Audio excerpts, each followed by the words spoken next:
Hello there, you're now watching TVS English News at 5 with me, Douglas Elliott. Let's begin with our top story.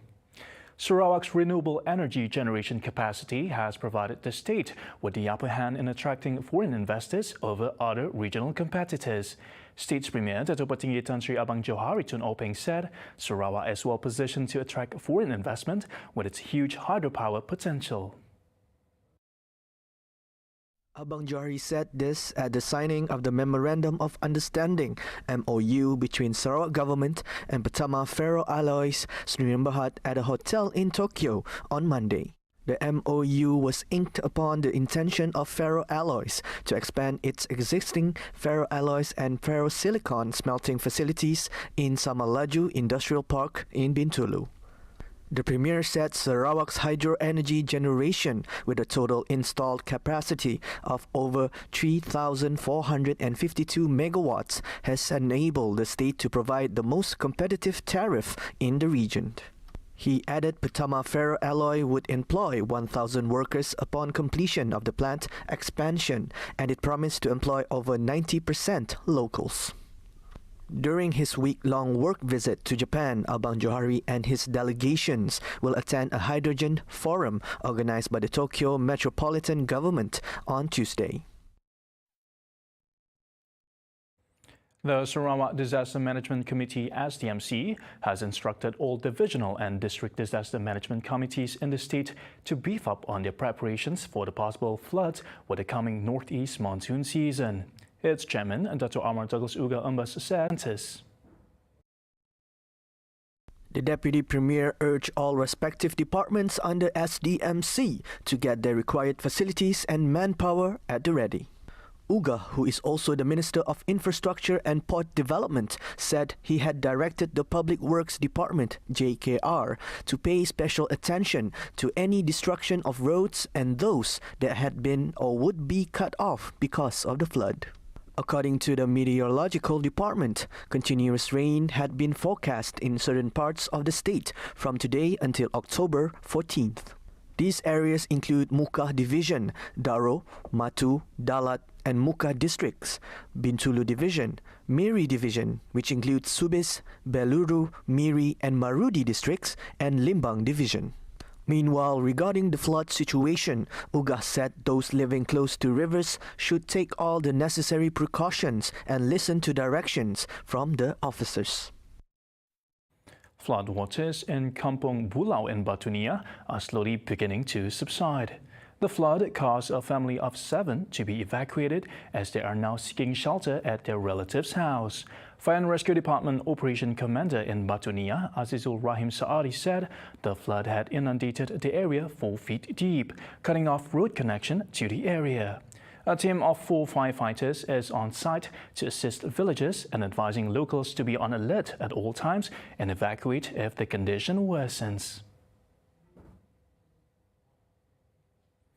Despite mental health being closely related to one's quality of life, the feelings and stigmas that come with it may have made it near impossible for one to open up.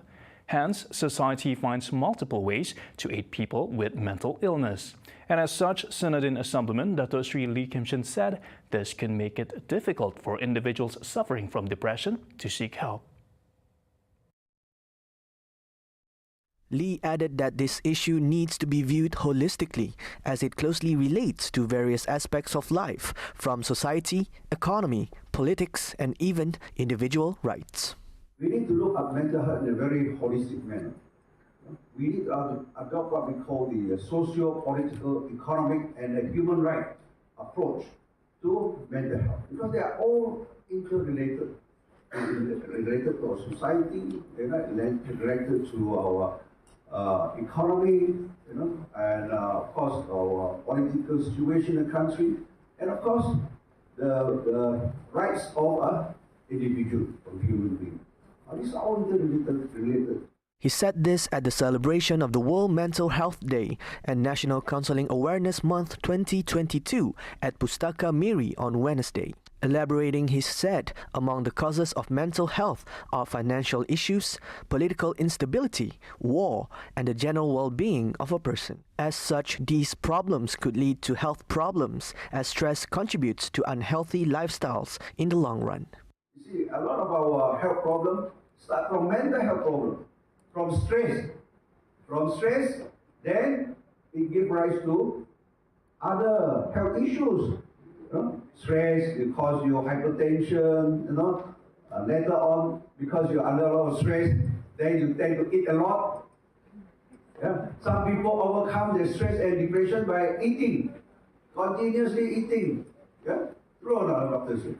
Betul kan? Itu untuk mengatasi itu, tekanan hidup tu, mereka makan to release the stress. But then what happened? When they eat a lot, take a lot of carbohydrate, then from hypertension, they become diabetic, then the serious health problem arises. See? And that's why now an increasing number of people having this renal failure, hypertension combined with diabetes. Lee added that activities such as forums, discussions, and practical sessions between experts and the public needs to be held in the bid to facilitate concerns with regard to mental health.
Welcome back.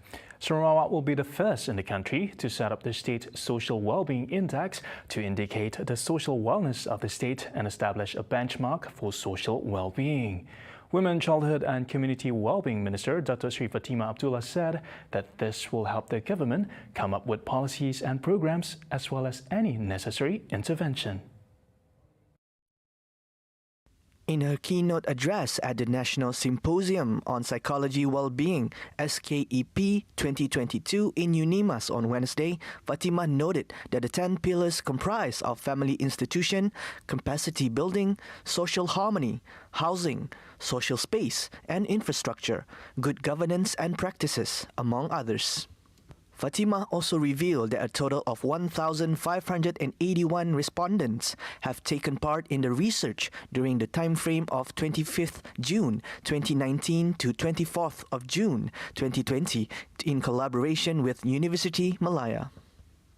She added that Sarawak achieved a satisfactory level at 6.2 8.21 out of 10 scores, with family institutions recording the highest at 7.24. Meanwhile, age groups between 55 to 65 years old recorded the highest at 6.43 compared to other age groups, and Melanau recorded the highest at 6.78 compared to other ethnicities.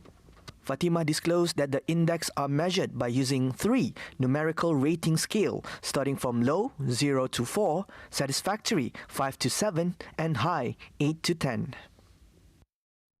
A total of 17 individuals allegedly involved with a riot along Jalan Kalau in Bintulu were arrested to further facilitate investigation.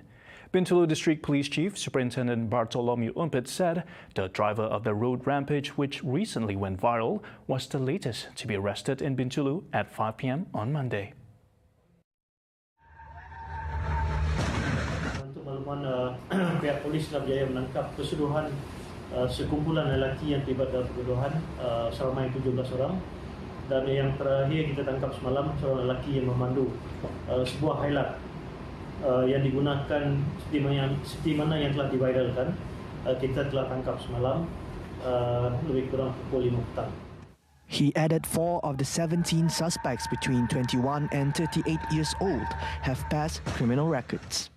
Saya berharap kepada semua publik maupun orang di daerah Bintulu dan juga masyarakat, jangan menimbulkan sebarang spekulasi yang boleh menimbulkan ataupun menyebabkan kegusaran. Untuk makluman, kita telah berjaya menangkap semua suspek yang terlibat, dan kita harap dengan tertangkapnya semua suspek ini, pihak polis telah berjaya menyelesaikan kes pergaduhan.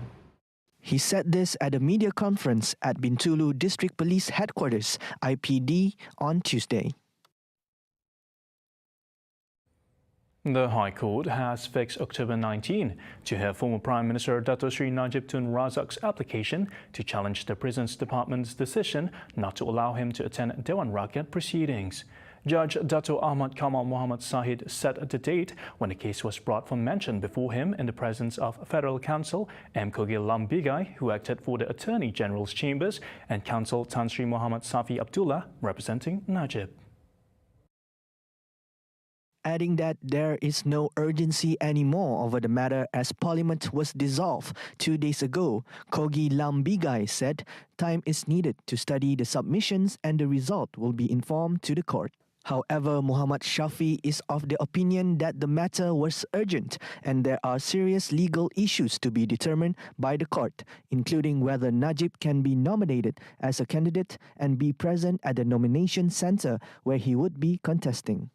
On October 5th, Najib, 69, filed the application naming the government, the Minister of Home Affairs and the Commissioner General of Prison as the first to third respondents, seeking an order to quash the decision of the third respondent to not allow him access to his offices or aids for the purpose of parliamentary, legislative and constituent work.